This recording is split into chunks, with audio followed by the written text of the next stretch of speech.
বাংলাদেশে আমরা বলি সোনালী আঁশ, আমাদের প্রধান রপ্তানি পণ্য ছিল একসময় পাট। বাংলাদেশের পাট বীজ এখনো আসে অন্য দেশ থেকে। আমরা একটি ক্রাশ প্রোগ্রাম নিয়েছি যাতে স্বল্পতম সময়ে পাট বীজে বাংলাদেশ স্বয়ংসম্পূর্ণ হয়। প্রতি বছর আমাদের 4,500 থেকে 5,000 মেট্রিক টন পাট বীজ লাগে।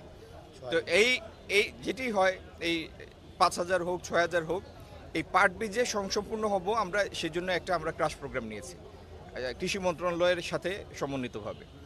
দ্বিতীয়ত, পাট পণ্যের দেশীয় ব্যবহার বাড়ানোর জন্য ইতিমধ্যে সরকার পদক্ষেপ নিয়েছে। আমাদের মন্ত্রিপরিষদ থেকে ইতিমধ্যে একটি সার্কুলার জারি হয়েছে যাতে আমাদের সরকারি অফিসগুলিতে পাটের তৈরি পর্দা এবং অন্যান্য সামগ্রী যেন আমরা বেশি বেশি ব্যবহার করি। ক্যাবিনেটে আমরা যে ফাইল পাই, সেই ফাইলটিও কিন্তু পাটের, ফোল্ডারটি পাটের তৈরি।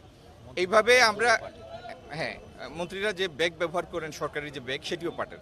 তো এইভাবে পাটের ব্যবহার আমরা দেশীয়ভাবে বাড়াবো, পলিথিনের ব্যবহারকে নিরুৎসাহিত করব। আগামী দিনে সেটার বাস্তব প্রতিফলন আপনারা দেখবেন।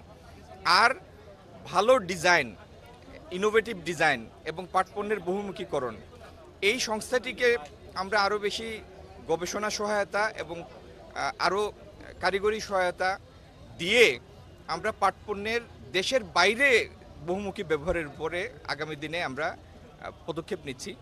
1-2টা বছরের মধ্যে ইনশাল্লাহ এটার টেনজিবল রেজাল্ট আপনারা দেখবেন। রপ্তানির বিষয় বললাম, বাইরে যেটা যায় সেটা তো পাট পণ্য রপ্তানি। একটা জিনিস পাট পণ্য মানে ফিনিশড প্রোডাক্ট। আপনি যদি কাঁচা পাট রপ্তানি করেন, আপনি যদি পান $1, এই পাট যদি আপনি পরবর্তী ফেজে যান, ফিনিশড প্রোডাক্ট পাঠান, একটা ব্যাগ তৈরি করেন বা অন্য যে কোনো পাট পণ্য তৈরি করেন, তাহলে আপনার ভ্যালু এডিশন হয় কয়েক ডলার বেশি। এখন আপনার লক্ষ্য কি হবে?